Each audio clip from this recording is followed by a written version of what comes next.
Hello friends, நம்ம chat சொல்லலாம் பார்க்க போகிறோம் அப்படின்னா தமிழ்நாடு கவர்மெண்ட் ஃப்ரீயாக வந்து லேப்டாப்ஸ் வந்து கொடுத்தாங்க. இப்போ வந்து ஐடிஐ ஸ்டூடெண்ட்ஸ்க்கு ஃபஸ்ட் இயர் ஸ்டூடெண்ட்ஸ் லேப்டாப் வாங்கிட்டாங்க அப்படிங்கிற மாதிரி சொல்லியிருந்தாங்க. எனக்கு தெரிஞ்ச பேரும் நிறைய பேர் சொல்லியிருந்தீங்க. ஸோ இது போக வந்து கமெண்ட்ஸ்லேயே நிறைய பேர் சொல்லியிருந்தீங்க, இந்த மாதிரி ஃபஸ்ட் இயருக்கு வந்து ஐடிஐயில் படிக்கிற ஸ்டூடெண்ட்ஸ்க்கு லேப்டாப் கொடுத்துருக்காங்க. ஸோ அதனால் நாங்கள் ஆர்ட்ஸ் அண்ட் சயின்ஸ் படிக்கும், எங்களுக்கு ஃபஸ்ட் இயர் லேப்டாப் இருக்கா, இல்லை நாங்கள் இன்ஜினியரிங் படிக்கும், எங்களுக்கு ஃபஸ்ட் இயர் லேப்டாப் இருக்கான்னு சொல்லிட்டு.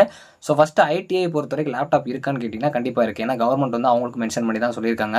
ஸோ அதனால் அவங்களுக்கு ஃபஸ்ட் இயருக்கு லேப்டாப் கொடுத்துருக்காங்க. இப்போ வந்து கேட்கலாம், நாங்களும் ஃபஸ்ட் இயர் தான் ப்ரோ படிக்கிறோம், அதாவது இன்ஜினியரிங் படிக்கிற ஸ்டூடெண்ட்ஸ், ஆர்ட்ஸ் அண்ட் சயின்ஸ் படிக்கிற ஸ்டூடெண்ட்ஸ் வந்து கேட்கலாம். ஸோ ஃபஸ்ட்டு அவங்களுக்கு பார்த்தீங்க அப்படின்னா ஐடிஐக்கு வந்து 2 வருஷம் தான் படிப்பாங்க. ஸோ ஒரு சில இதுக்கு பார்த்தீங்க அப்படின்னா ஒரே ஒரு வருஷம் தான் இருக்கும். ஸோ அதனால் 2 வருஷம் இருக்கிற கோர்ஸில் வந்து அவங்க செகண்ட் இயர் வந்து ஃபைனல் இயராகவும் ஃபஸ்ட் இயர் வந்து ப்ரீ ஃபைனல் இயராக இருப்பாங்க. அதனால் மேபி அவங்களுக்கு கொடுத்துருக்கலாம். இன்னும் வந்து ஆர்ட்ஸ் அண்ட் சயின்ஸுக்கு அது போக இன்ஜினியரிங்லாம் பார்த்தீங்க அப்படின்னா ஃபைனல் 2 ப்ரீ ஃபைனல் முடிச்சதுக்கப்புறம் தான் உங்களுக்கு வருவாங்க. ஆனால் அவங்களுக்கு மேக்ஸிமம் இருக்கும், ஆனால் இப்போ கொடுப்பாங்கங்கிறது தெரியாது. ஐடிஐ கொடுத்து காரணம் பார்த்தீங்க அப்படின்னா அவங்க ஃபஸ்ட் இயருங்கிறது ப்ரீ ஃபைனல் இயரில் வரனால கொடுத்துருக்கலாம். ஸோ அதனால் வந்து வெயிட் பண்ணுங்கள். உங்களுக்கு வந்து ஏதாச்சும் காலேஜஸில் கொடுத்துட்டாங்க அப்படின்னா கண்டிப்பாக அப்கமிங்கில் உங்களுக்கு கிடைக்க வாய்ப்பு இருக்குது. உங்கள் சீனியர்ஸ் வாங்கிட்டாங்க அப்படின்னா உங்களுக்கு இருக்கிற சான்சஸ் இருக்குது. ஸோ கண்டிப்பாக இதில் கிரிட்டீரியாஸ்லாம் நிறையா இருக்கும், அதெல்லாம் நான் ஆல்ரெடி சொல்லியிருக்கேன், அதெல்லாம் பார்த்துக்கோங்க. தேங்க்ஸ் ஃபார் வாட்சிங்.